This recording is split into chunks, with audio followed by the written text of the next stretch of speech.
Hoje eu quero falar sobre a dança que foi apresentada aqui, que é uma parábola chamada As 10 Virgens, e é uma parábola interessante e importante.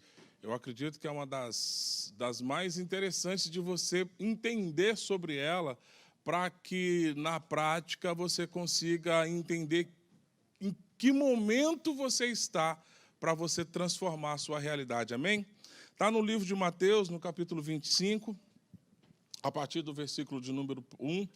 Assim diz a palavra do Senhor. Então o reino dos céus será como a 10 virgens, que pegaram as suas lâmpadas e saíram ao encontro do noivo. 5 deles eram tolos e 5 eram sábios. As insensatas, ao tomarem as lâmpadas, não levaram azeite consigo. Mas as prudentes levaram o azeite em seus vasos com as lâmpadas. Agora, enquanto o noivo demorava, todos eles cochilaram e dormiram. Mas à meia-noite ouviu-se um grito: eis o noivo está chegando, venha conhecê-lo. Então todas aquelas virgens se levantaram e prepararam as suas lâmpadas, e as tolas disseram às prudentes: dê-nos um pouco do seu óleo, porque nossas lâmpadas estão se apagando. Mas as sábias responderam, dizendo: e se não houver o suficiente para nós e para você? Você vai antes para aqueles que vendem, compre para vocês. Enquanto eles iam comprar, o noivo veio, e os que estavam prontos para entrar, entraram com ele para a festa de casamento. A porta foi fechada. E depois as outras virgens também vieram, dizendo: Senhor, Senhor, abre-nos. Mas ele respondeu: certamente eu te digo, não te conheço. Vigiai, pois, porque não sabeis o dia e nem a hora que o Filho do Homem virá. É interessante quando Jesus ele faz uma parábola, ele vai trazer para aquele grupo de ouvintes uma ilustração que para eles faz todo sentido. Muitas vezes nós lemos uma instrução dessa e a gente não entende nem o porquê e nem para quê. Não tem sentido nenhum você ler isso, porque não tem lógica para o nosso tempo, não tem lógica para a nossa realidade, não faz sentido porque não é o contexto de vida que você vive.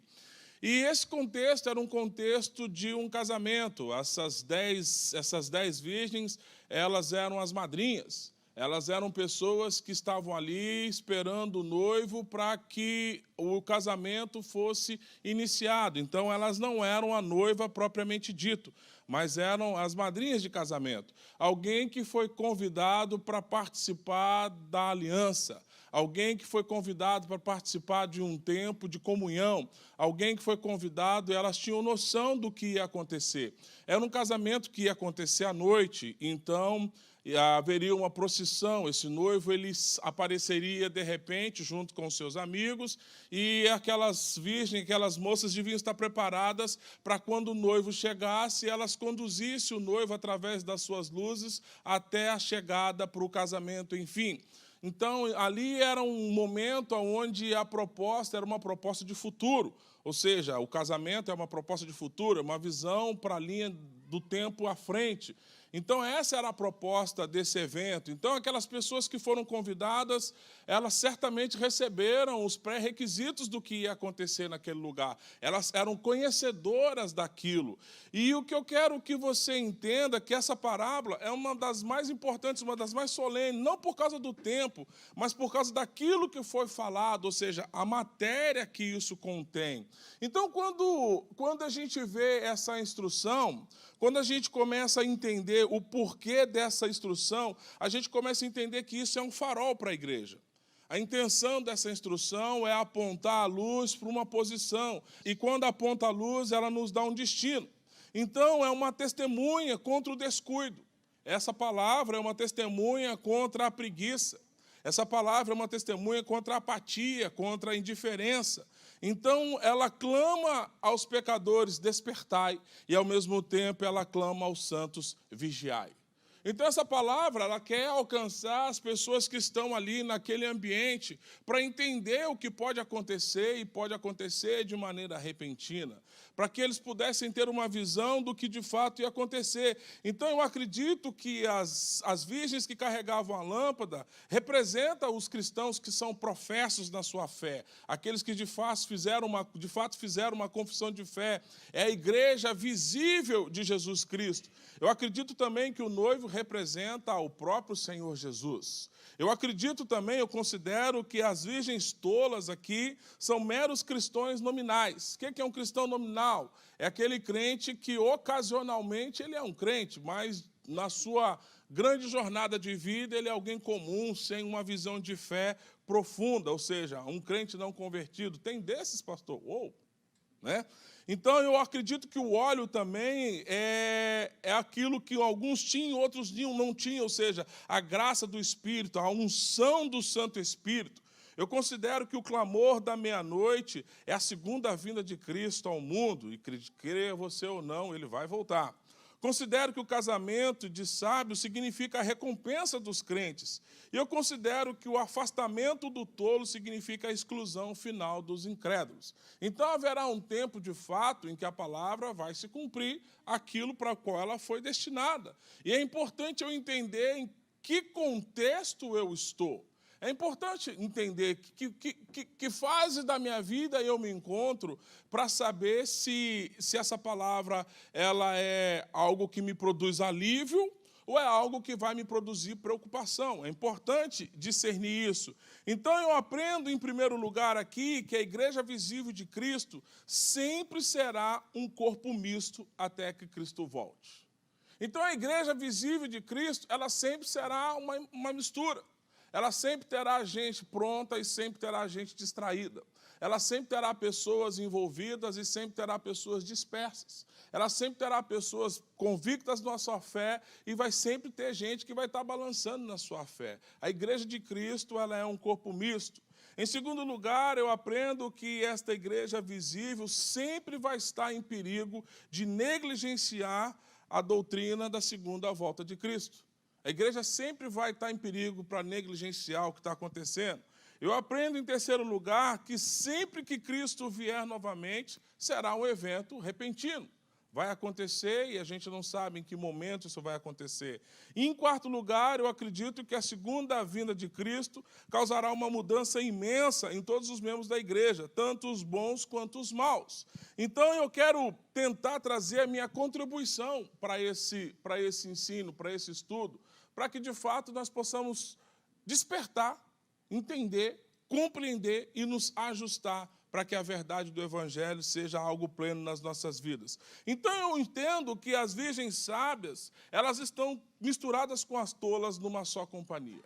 Eu entendo que as virgens, elas estão misturadas. Então, como óleo, elas estão ali misturadas. Eu vejo que as coisas estão acontecendo e o momento em que o noivo aparece, e eu consigo entender que a igreja visível sempre será um corpo misto. Eu consigo, e muitas vezes nós como crentes, nós questionamos muitas vezes a fé de outros, sim ou não. Mas o que eu quero que você entenda, a igreja sempre vai ser assim, ela sempre foi assim, e isso vai ser assim para sempre. Como assim, pastor? Nem todo mundo vai estar no mesmo nível de fé. Nem todo mundo vai estar no mesmo nível de fé. Nem todo mundo vai estar no mesmo nível de comprometimento. Nem todo mundo vai estar com a mesma visão de futuro. Nem todo mundo vai estar enxergando para o mesmo ponto. As pessoas, elas vão estar cada um olhando para aquilo que considera e julga ser importante para elas no momento em que elas estão vivendo. E é tolice a gente querer trazer para as pessoas um pensamento segundo aquilo que eu penso. É importante que elas encontrem o desejo delas a partir do convite que lhes fora feito. Essas virgens que eram tolas, elas foram convidadas para o mesmo evento das sensatas. Elas foram chamadas porque elas tinham o mesmo nível de relacionamento com a noiva. Elas foram chamadas porque a proposta delas era a mesma para todo mundo. Mas por que algumas se precaveram para o evento que ia acontecer e outras simplesmente não conseguiram se ajustar para aquilo que ia acontecer? Por que algumas delas não conseguiram? Então, seus membros nunca serão todos incrédulos. Entenda, nem todo mundo vai ser incrédulo, mas nem todo mundo será crente. Isso é uma verdade. Nem todo mundo, a gente não pode pegar um balaio e falar, nossa, a igreja se tornou incrédula. Não, tem gente que está esperando. Tem gente que está preparado. Tem gente que está ali esperando a coisa acontecer. Mas tem gente que vai minando no processo, e no meio do processo, no meio da demora, no meio da expectativa de que alguma coisa possa acontecer no tempo dele, ele vai deixando para trás os cuidados. O processo, ele é cruel para muitas pessoas. E para outros é um processo de fé, de evolução, de construção, de crescimento. Tem gente que no processo ele desmonta inteiro, né? Eu lembro que o Felipe, quando começou aquele desenho daquele Toy Story, ele gostava de um tal de Senhor Batata. Pensa no boneco miserável, que toda hora tinha que sair catando peça dele em todo lugar, que aquele negócio caía no chão, e voava nariz do Batata para tudo quanto é lado, e orelha, e chapéu, e perna, e braço, e não podia ir embora para casa sem peça do boneco, porque ele queria o boneco inteiro. Então, tem coisa que a gente dá para os nossos filhos que a gente se arrepende de dar, né? Você fala, por que eu dei isso? E dava trabalho. Tem gente que é assim, no processo, ele vai se desmontando. O processo vai surgindo, ele vai se desmontando, ele vai se perdendo no processo, as peças vão ficando para trás. Por quê? Porque ele se perde na visão de futuro. Porque quando Jesus ele faz essa declaração, quando ele faz essa narrativa, ele diz para os seus ouvintes, o reino do céu é semelhante, ou seja, eu estou mostrando para vocês um lugar para estar. Eu estou mostrando para vocês um lugar para você ir. Eu estou apontando a você um destino, eu estou dizendo para você o que é o reino dos céus. Mas, no mesmo tempo, ele diz, só que, para estar lá, eu vou contar a vocês uma história. Que história é essa? Tinha gente que estava esperando o reino dos céus, mas ele não se preparou para o momento quando o reino chegou até eles. Quando o reino chegou, eles não estavam prontos. Quando o reino chegou, eles estavam dispersos. Quando o reino chegou, eles estavam ocupados com os seus afazeres. Quando o reino chegou, eles estavam querendo apresentar suas desculpas. Era isso que Jesus estava querendo dizer para quem estava ouvindo. Olha, existe um lugar para estar. Amém? Se a gente crê que a nossa vida se resume a isso aqui, meu Deus do céu. Eu creio fielmente que existe algo melhor para nós. Foi isso que Jesus nos garantiu, que Ele ia preparar um lugar para que nós fôssemos até lá. Amém? Então, quando Ele faz essa apresentação, o reino dos céus é um lugar assim.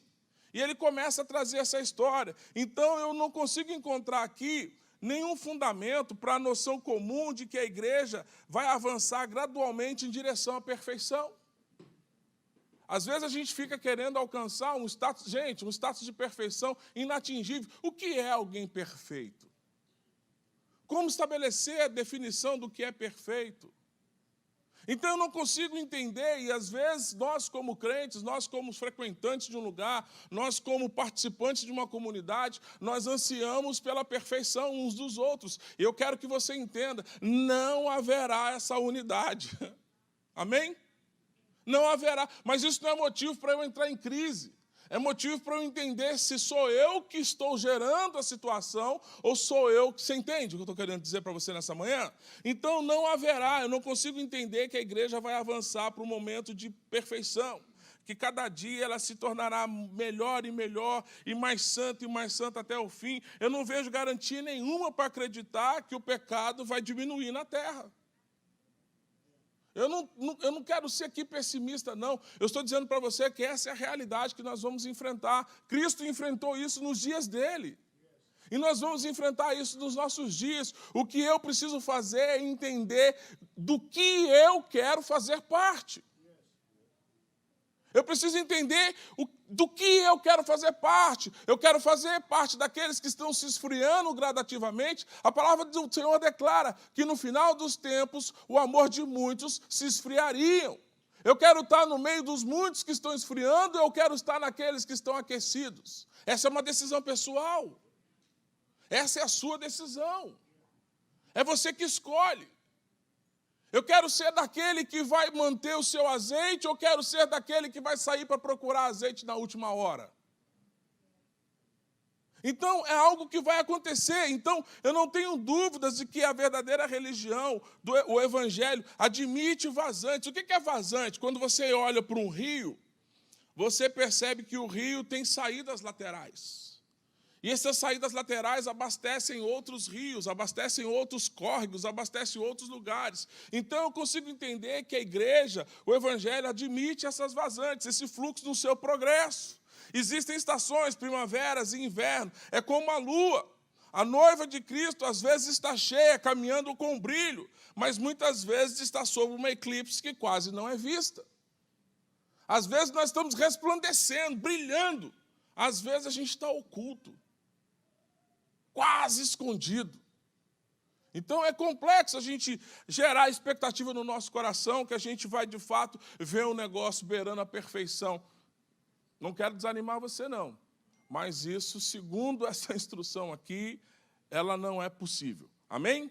Então, eu estou quase convicto que haverá uma grande quantidade de mal no mundo até a segunda vinda de Cristo. Os homens maus e sedutores, eles estão cada vez mais maus e sedutores. O perverso está mais perverso ainda, querido. O insensato, ele está cada vez mais insensato. Eu não consigo enxergar a recuperação dessas pessoas, mas eu consigo entender que aqueles que têm a lâmpada da palavra, a luz do evangelho, pode reconsiderar a sua rota. Amém? Tem gente que não quer saber disso. Tem gente que não quer saber disso. Não adianta você querer empurrar isso goela abaixo dele. Ele não quer saber disso. Mas eu preciso decidir. Eu sou daqueles que querem saber. Então, eu consigo entender que o joio e o trigo, e assim a palavra garante, crescerão juntos até a hora da colheita. E você não consegue discernir o que é o joio e o que é o trigo, a não ser que você vá para a colheita. Eles são semelhantes em todos os aspectos. Só que na hora da colheita, o trigo tem uma característica diferente do joio. Na hora da colheita, o trigo pende, ele dobra, e o joio continua em pé. Porque é difícil você chegar no meio de uma colheita e falar assim, arranca esse aqui que é joio, ou deixa esse aqui que é trigo, porque você só vai discernir isso quando você estiver na hora da colheita. Então tem gente que você não vai conseguir lê-los. Isso é um papel de Deus. Na hora da colheita, Deus vai saber, aquele é joio, aquele é trigo. Por quê? Porque ele está maduro, ele se prostrou. O joio continua com a cerviz em riste, duro, olhando para o tempo, esperando alguma coisa acontecer. E a palavra declara que o joio não serve para nada, a não ser para jogar no fogo. Amém? Então, espero plenamente que a terra um dia se encherá de conhecimento da glória do Senhor. Mas eu acredito que até que esse dia chegue, nós temos que fazer a nossa parte. Haverá um dia em que o Senhor, de fato, vai estar conosco novamente, mas até que esse dia chegue, a gente vai precisar fazer alguma coisa, amém? Então, eu sei que alguns de vocês imaginam que devemos nos dirigir a todos como bons cristãos. É ruim quando você vem numa igreja, você vem para um culto, você vem para uma celebração, e você escuta alguém dizendo, nem todo mundo que está aqui é crente. Pastor, você está falando de você mesmo, né, pastor? Pode ser. Nem todo mundo que está aqui é crente. Existem pessoas que são simpatizantes do Evangelho, mas não estão envolvidos com o Evangelho. Existem pessoas que têm a igreja como uma profissão, mas não são propriamente a igreja.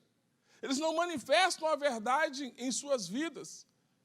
É importante discernir isso, por quê? Porque aquelas meninas que foram convidadas para aquele evento, aquele que as convidou, esperavam que elas estivessem prontas para o momento.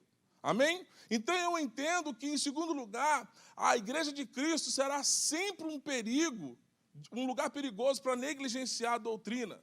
Então eu retiro essa verdade da seguinte palavra: enquanto o noivo demora, todos cochilaram e dormiram.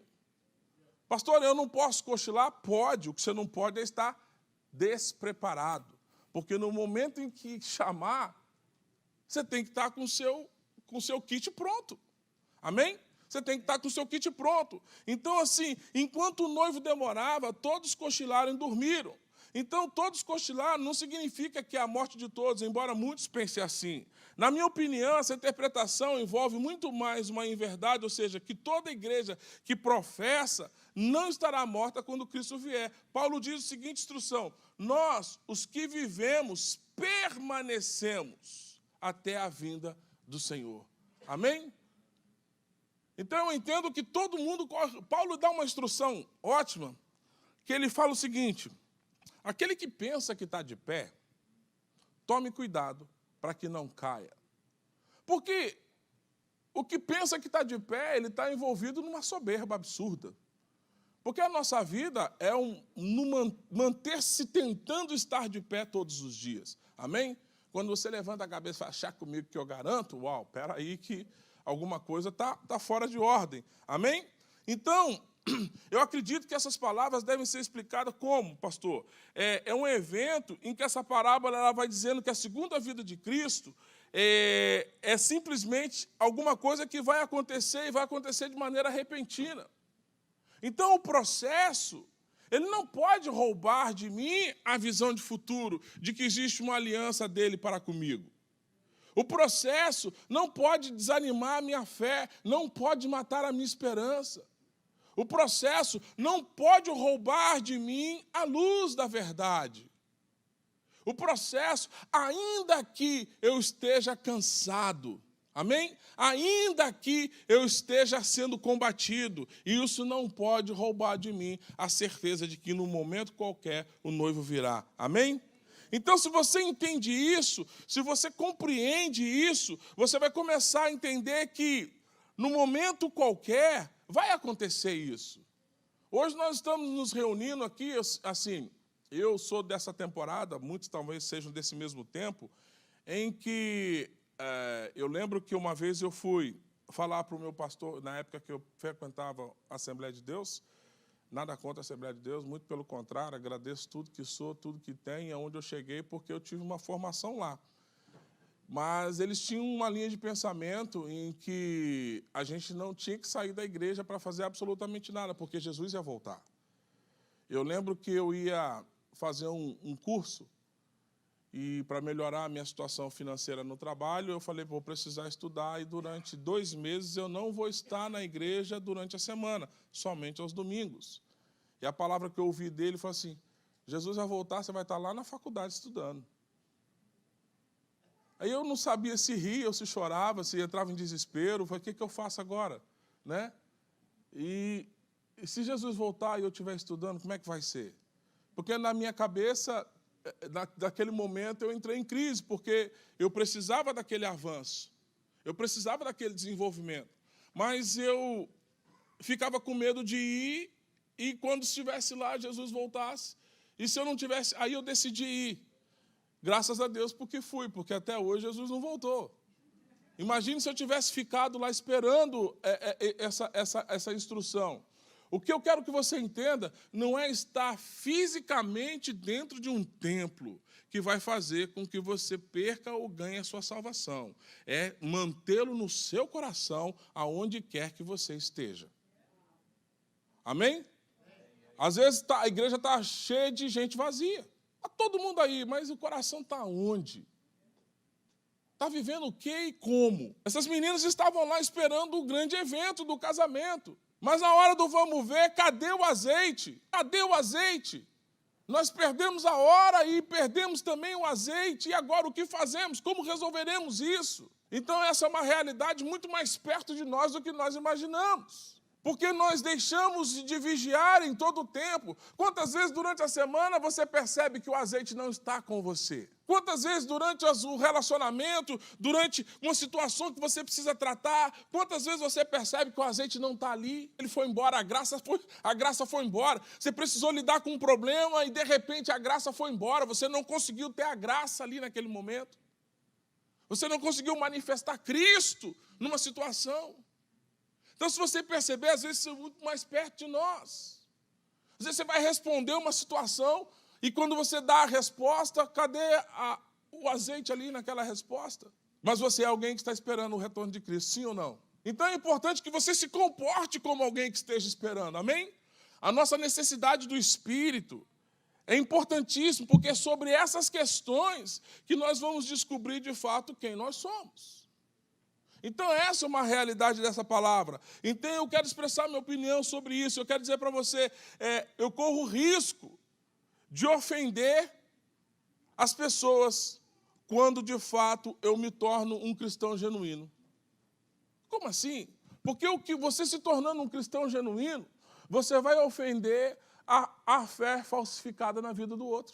E muitas vezes você não quer ser essa pessoa. Nós somos seres relacionais, sim ou não? Ninguém nasceu para viver na ilha aqui, querido, a não ser que seja no Caribe, né? Com muito dinheiro na conta e sossegado. Ilhas Maldivas, né? Olhando aquela água quase que mineral. Mas não é nesse contexto que eu quero dizer. Eu quero dizer que ninguém nasceu para viver solitário, ninguém nasceu para viver sozinho. Nós somos seres relacionais. É importante ter relacionamento. E em busca disso é que muitas vezes nós nos perdemos. É em busca disso que muitas vezes nós nos perdemos nas nossas necessidades. E é nessa hora que a gente se distrai. É nessa hora que a gente se perde, é nesse momento que as coisas acontecem. Então, o que eu quero que você entenda nesta manhã é que o noivo vai vir. E eu fui convidado para essa boda. Eu fui convidado para estar ali. Eu fui convidado para viver esse momento. Em terceiro lugar, eu aprendo que sempre que Cristo vier, será um evento muito repentino. A palavra do Senhor declara, à meia-noite ouviu-se um grito, eis que o noivo vem e sai ao seu encontro. Não sei quando Cristo virá. Embora eu adoro falar sobre profecia, eu não consigo dizer uma data, eu não consigo dizer quando isso vai acontecer. Mas eu quero que você entenda, isso vai acontecer, Cristo vai voltar novamente. E Ele vai estabelecer o seu reino. E se esse dia esteja perto, próximo, distante, Ele vai pegar a igreja e o mundo extremamente de surpresa. Se vai ser hoje, amanhã, no ano que vem, daqui a 10 anos. Ah, pastor, o Covid é o fim dos... Não sei. Não sei.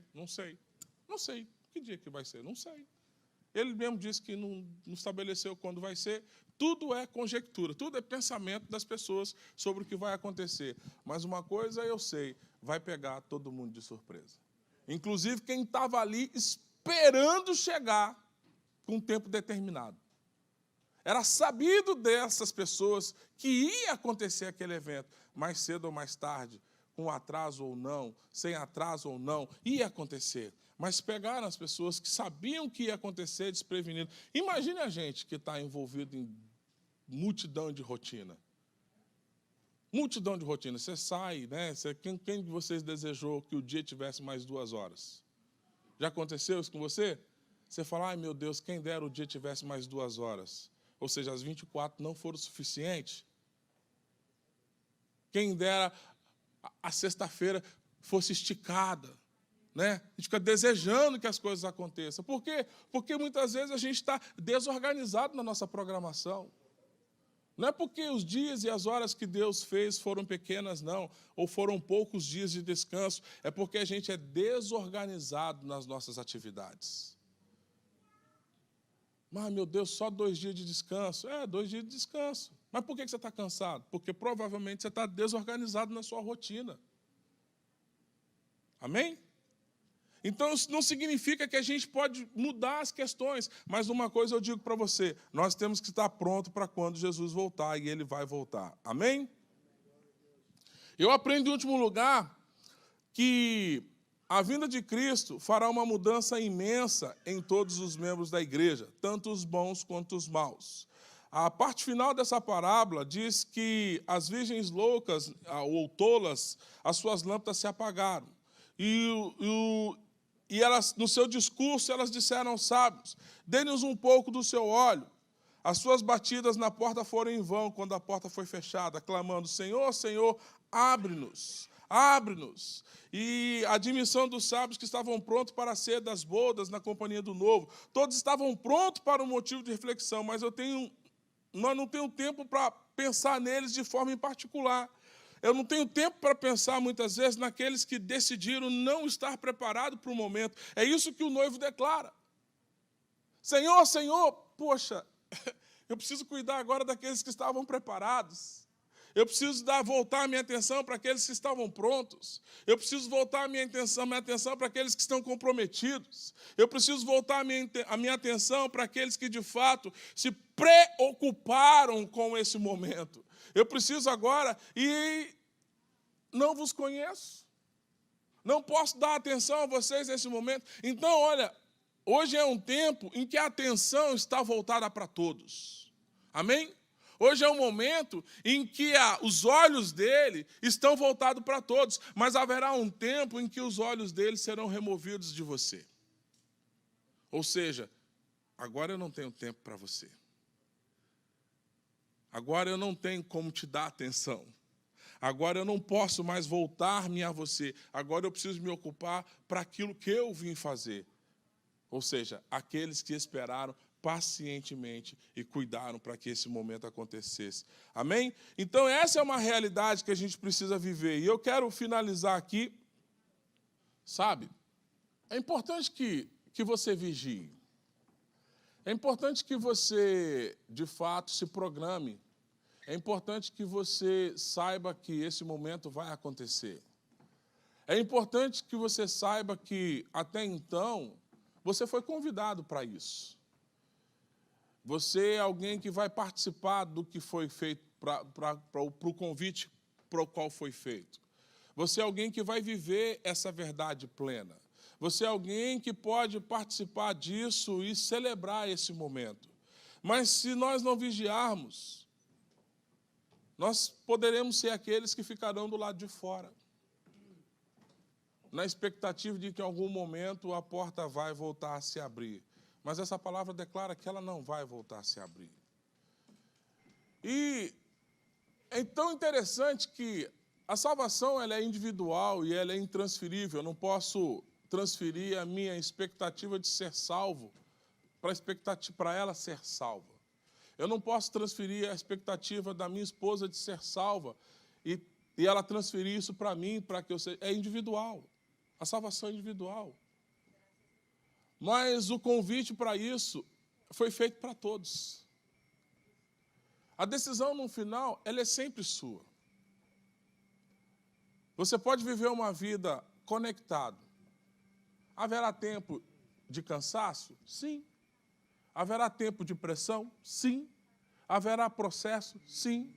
Mas você pode viver uma vida desconectado, casual, descompromissado, vivendo uma vida de qualquer maneira, na expectativa de que Deus há de te perdoar. Né? E Deus perdoa, mas haverá tempo, inclusive, para o perdão. Essa é a grande situação. Haverá tempo em que o perdão não vai ser possível. Por quê? Porque agora ele vai ocupar de outras situações. Então, hoje é um tempo em que o perdão ainda está disponível. Hoje é um tempo em que a graça ainda está sendo derramada. Hoje é um tempo em que a misericórdia nos abraça. Hoje é um tempo em que o amor dele nos alcança. Mas, segundo essa instrução, haverá um dia em que não tem mais nada para fazer. Mas a decisão é sua. Eu quero que você feche seus olhos.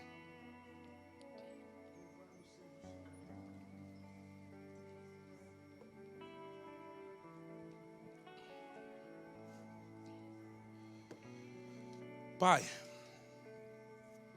em nome de Jesus, o Senhor nos convidou para essas bodas. O Senhor nos convidou para esse momento, o Senhor nos convidou para viver essa realidade. Ajuda-nos então, Pai, pelo Teu Espírito, a enxergar que tempo de vida é esse que nós estamos vivendo. Se nós estamos preparados para o de repente, ou se precisamos ajustar a nossa vida para que quando de repente vier, ainda que estejamos cochilando, o nosso kit vai estar arrumado. Não nos permita, Senhor, ficar perdido nessa jornada. Não nos permita, Senhor, a ser daqueles que estão com seu coração endurecido. Não nos permita, Senhor, ser daqueles que estão esfriando a sua fé desistindo dos seus sonhos, desistindo da sua esperança, desistindo de participar das bodas do Cordeiro.